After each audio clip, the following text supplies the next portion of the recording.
Ampitomboina amintsika rehetra mandrakariva ny eriavana ny fahasoavan'ilay tiantsika. Faly miarahaba antsika rehetra amin'ny anaran'ny Tompo, ary dia mirary indrindra ny fahasoavan'ny Tompo ho antsika mianakavy dia tsara raha miaraka amin'ny deran'ny Tompo sika. Ataontsika ny firana faharoapolo. Tsaroanay tokoa zao ny sobeny raisinay, tsy tapaka avy taminao ry andry ananarinay.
Aoka iara-mivavaka isika.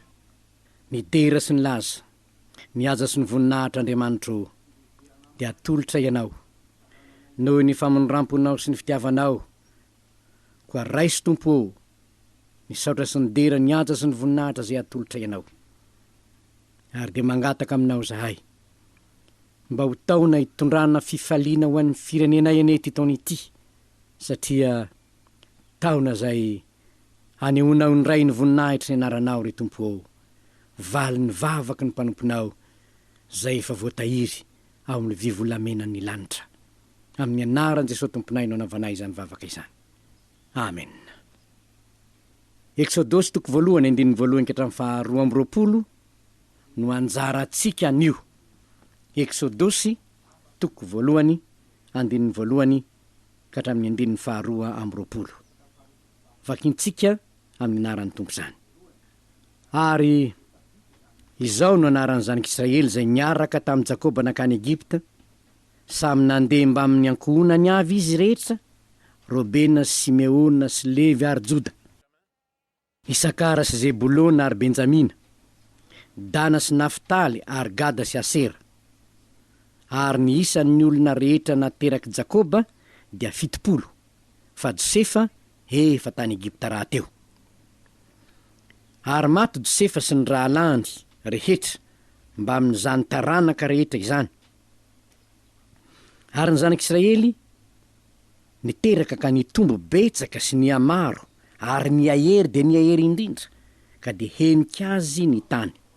Ary nisy mpanjaka vaovao nanjaka tany Egypta, zay tsy nahalala ny Josefa. Ary izy niteny tamin'ny vahoakany hoe, indro ny fireneny zanak'Israely efa maro sy mahery no isika, andeha hanaovantsika hevitra reo, fa ndrao iamaro izy, ka raha tany isy ady dia homba ny fahavalontsika koa izy, ka hiady amintsika ary de hiakatra hiala amin'ny tany. Koa de nany andreny pife izy mba hampahory azy amin'ny fanompoana mafy, ary nanao tanàna fitehirizana ho an'ny Farao izy, dia Pitoma sy Ramesesa. Nefa araka ny nampahoriny azy no vao mainka ny amaroany sy ny tombony kosa, ka dia natahotra ny zanak'Israely indrindra ny Egyptianina. De nampanompo ny Egyptianina fatratra ny zanak'Israely, ka nataony mangidy ny fiainany tamin'ny fanompoany mafy, de tamin'ny feta sy ny briky mba amin'ny fanompoana rehetra any an-tsaha, dia ny fanompoana rehetra zay nampanompoany azy fatratra. Ary ny mpanjakany Egypta dia niteny tamin'ny mpampivelona Hebreo, Sifra no anarany anankiray ary Poa no anarany anankiray, ka nanao hoe, raha mampivelona ny vehivavy Hebreo ianareo, ka hitanareo eo amin'ny fipetrahany fa zazalahy, dia vonoy, fa raha zazavavy kosa dia velomy. Nefa natahotra n'Andriamanitra ny mpampivelona ka tsy nanao araka zay ny lohazainy ny mpanjakany Egypta taminy, fa no velominy ihany zazalahy. De napaka ny mpampivelona ny mpanjakany Egypta ka nanao taminy hoe, nahoana ny nanao zany zavatra zany ianareo, ka no velominareo ihany ny zazalahy, fa hoy ny mpampivelona tamin'ny Farao, tsy mba tahaka ny vehivavy Egyptianina ny vehivavy Hebreo, fa matanjaka izy, ka raha tsy mbola tonga any aminy akory ny mpampivelona, de velona izy. De nasian'Andriamanitra soa ny mpampivelona, ary niamaro sy niahery indrindra ny olona. Ary tamin'izany satria natahotra n'Andriamanitra ny mpampivelona, dia nomen'Andriamanitra zanaka izy. De nandidy ny vahoakany rehetra Farao ka nanao hoe, ny zazalahy rehetra zay teraka de ario anely, fa ny zazavavy rehetra kosa de velomy. Ray masino, manamasinanay amin'ny fahamarinana, ny teninao no fahamarinana.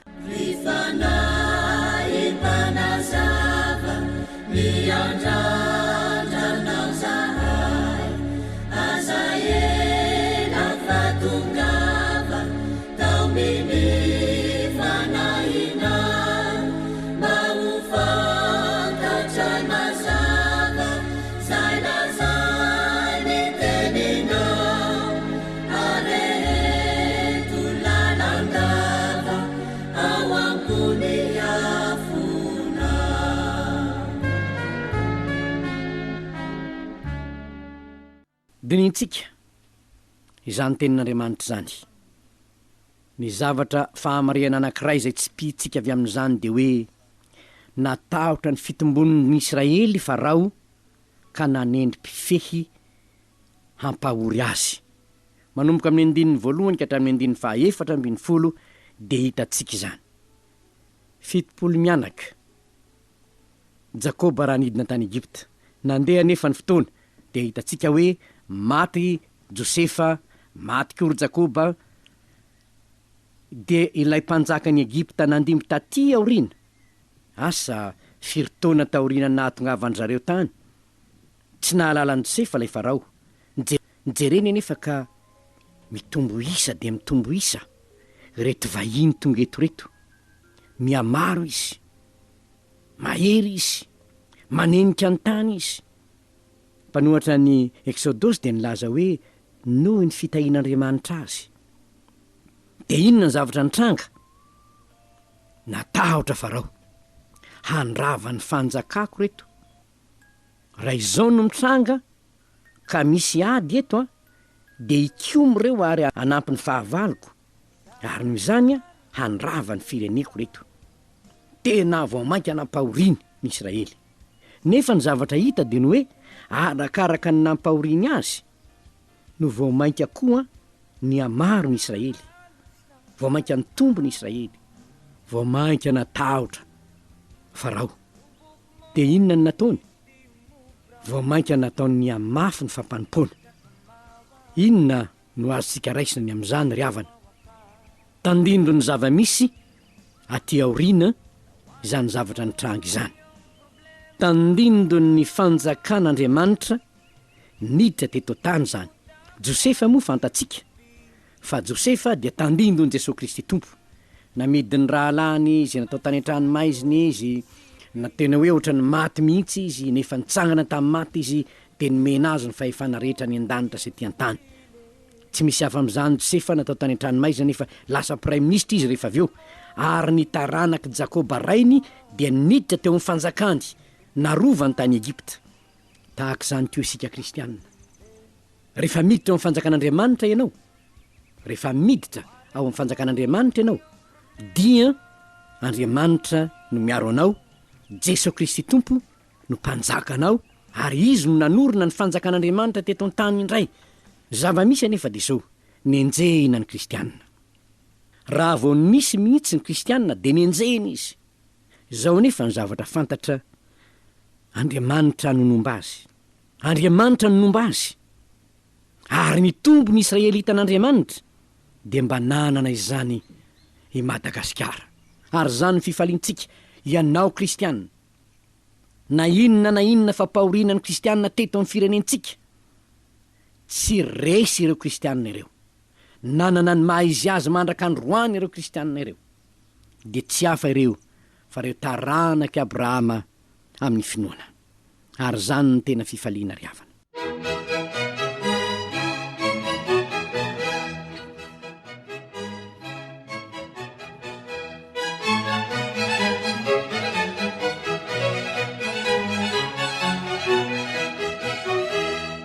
Satria ny fahamarinana faharody zao, noho ny fomban'Andriamanitra ny Israely, de vao mainka ny amary sy ny tombo ny zanak'Israely, ka natahotra indrindra ny Egyptianina. Natahotra indrindra ny Egyptianina. Fa nahoana vao mainka ny tombo ireo. Ko satria mbola manana fahefana ny Egyptianina, dia nampitomboiny koa ny fampahoriana azy, ny famonoana mihitsy ny zazalahy teraka aza, de natao zany. Inona no antony? Mba hampitsahatra ny fitombony ny fivavahana kristianina koa. De izany koa no zavatra misy nampamonoina ny kristianina. Ary eto amintsika moa de mbola mijanona ho tantara. Mbola azo jerena mandrak'androany ny tantara n'ireo martiora navoaka ny fikambahana mampikely baiboly tamin'ny alalan'ny filma. Lay boky dorana nefa tsy levina. Ary raha mijery sika ny fanenjena ny kristianina tamin'izany, tsy vitan'izany ihany, fa raha mijery fotsiny tsika ny amin'ny hoe Jesosy Kristy tompo, nandidy mihitsy anefa rao hoe vonoy ny lehilahy rehetra. Ary moa vera vao tonga teto tany Jesosy, tsy ny navoaka ny Herôda ve ny didy, nampamonoina ny zazalahy rehetra, latsaky ny roa taona, teraka tany Betlehema fa izay. Tena no fofoina hatrany am-boalohany, Jesosy Kristy tompo. Fifaliana nefa ry havana diso. Mandrak'androany mbola mitombo ny fanjakan'Andriamanitra, mbola miroborobo ny fampandrosoana ny fanjakan'Andriamanitra. Ary raha ny firenentsika manokana ny jerena, mbola tsy nisy hatramin'izay na Madagasikara ny Madagasikara. Ezaka ataon'ny kristianina hampiditra ny malagasy ao anatin'ny fanjakan'Andriamanitra amin'ny alalan'ny fitoriana ny filazantsara. Ary zany ny fifaliantsika, na inona lalàna nivoaka teto, tsy nahafoana velively ny herin'ny filazantsara izany. Inona ny antony? Andriamanitra no miaro ny olony. Andriamanitra no miaro ny olony. Nasian'Andriamanitra soa ny mpampivelona, ary ny amaro sy ny ahery indrindra ny olona.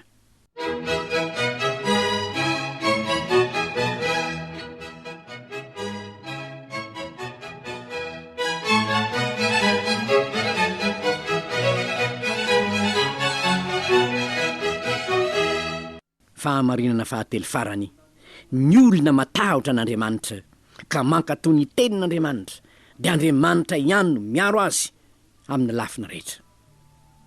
Betsaka ny fantatsikany amin'izany. betsaka ny tantara hitantsika any am'izany fa raha ny fankatoavana ny tenin'Andriamanitra hitantsika eto reto mpapivelona reto farao anieny nanome baiko azy hoe vonoinareo ny zazalahy teraka rehetra baiko nomen'ny mpanjaka zany fa nga hoy ny 7:12 nefa natahotra an'Andriamanitra ny mpampivelona ka tsy nanao araka izay nolazain'ny mpanjaka ny Egipta taminy. Na dia mpanjaka ny Egipta aza ny teny zany ary na dia vehivavy Hebreo aza ry zareo, Andriamanitra ny nakatoaviny mihoatra noho ny mpanjaka ny Egipta. Andriamanitra ny nakatoaviny mihoatra noho ny mpanjaka ny Egipta. Noho izany ry havana, torohevitra ho antsika aleo mankatoa an'Andriamanitra na dia ny mpanjaka aza no miteny ka manohitra tenin'Andriamanitra ny baiko izay omeny, manana fanapahan-kevitra tahaka ny reto mpampivelona tany Egipta ireto. Matahotra an'Andriamanitra zahay tsy hamono tsy hamono zahay. Tsara amintsika ny maky zany fanapahan-kevitra izany. Na inona teninao Andriamanitra, na inona lazainao, ho pakatoy ny teny aho fa tsy mpiainy fotsiny ihany. Fa raha izany ny fanapahan-kevitritsika dia azo antoka fa ho taony pitahena ho antsika ny taona rehetra, satria na inona mety ho didy avoaka ny Satana, Andriamanitra no hiaro ny olona mankatoa azy. Na inona fampitahorana, na inona fandrahonana ataon'izao tontolo zao, lay Andriamanitra nahary zao rehetra zao dia hiaro ny olony amin'ny heriny maha-Andriamanitra azy. Ary zany ry havana ny fifalitsika. Any Jehova anieny fa efa hitantsika tamin'ny lasa, mpanjakany izy, tompony tompony izy, afaka miteny amin'ny rivotra sy ny rano izy dia manaiky azy reo, ary afaka manova ny sain'ny olona izy, na iza mitady hanisy ratsy ny mpanompony, ny hevi-dratsy ny olona dia azon'Andriamanitra ataony manova izany hitondra fahagagana ho an'ireo vahoakany. Hovarinany Farao fa arakaraky ny nanenjehany sy nampahoriny ry vahoaka an'Andriamanitra ireo vao mankany ahery izy. Ny rehetra ny fahatezerany, ka ny vahoaka ny rehetra rehefa aveo nomeny baiko hoe vonoinareo ny tendrak-da rehetra ao amin'ny Israely ao, vonoy daholo ny lehilahy rehetra. Na izany aza ny teniny, tsy misakana an'Andriamanitra tsy hitahy ny olona voenjika izany. Tsy misakana an'Andriamanitra tsy homba ny olona miaraka amin'izany. Ko te hampahery antsika rehetra ry havana, boky ny Eksodosy manam-porofo amintsika fa na dia enjehina aza Israely, na tediavina harodana aza ny fanjakan'ny zanak'Andriamanitra, tsy harodana izany Heroda, tsy harodana izany Farao, nahoana? Satria Andriamanitra momba azy, satria lay Andriamanitra tompontsika no hiaro atsika, homba atsika, ary anteraka ny teniny hoe indro za momba anareo mandrakariva mandra-patona ny fahatamperan'izao tontolo zao, ilay Kristy Jesosy zay sady mpitary-dalana antsika no momba atsika amin'izay ataontsika rehetra. Ary dia ho an'Andriamanitra ny hainy voninahitra eto amin'ny firenentsika sy eo amin'ny fiainantsika andavanandro, ka ho fantatra eran'ny nosy, ho fantatra mihitsy amin'ny toeran-tsamy hafa rehetra fa homban'Andriamanitra Madagasikara, satria misy olony fanjakan'Andriamanitra ao, misy taranaky Abrahama amin'ny finoanao, misy zanaky ny fanjakan'Andriamanitra ao noho ny amin'ny Jesosy Kristy Tompo. Ho an'Andriamanitra ny hainy voninahitra hivavaka isika.